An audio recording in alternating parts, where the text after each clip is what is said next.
Saku, hei, mihin sä menit?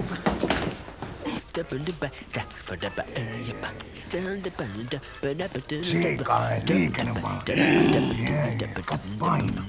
Ei sun mun puhut. No ei, älä nyt näet sormit. Ei, come on. Enää nyt sopii. No se on sun letissä. Ei! Älä nyt pitää. Hei, pojat. Mitäs täällä ovisummeri soi? Teillä oli laina. Joo, asioita. tonni. Tulkaa sisään, jutellaan asiasta.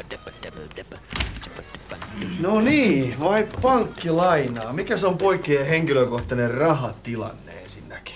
Ihan all right. No sehän on hyvä. Käydään... No niin. Fiika.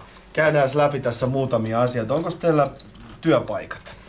Ei, mut Sakun mutsi on duunis joka päivä. Mutsi duunis. Entäs ja tiliasiat? Onko teillä käyttötili meidän konttorissa?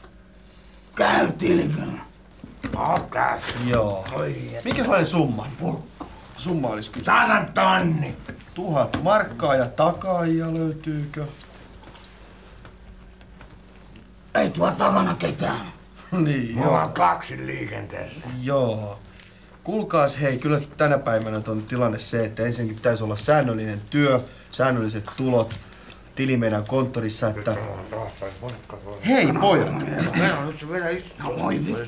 Pojat! Kato nyt. Hei pojat!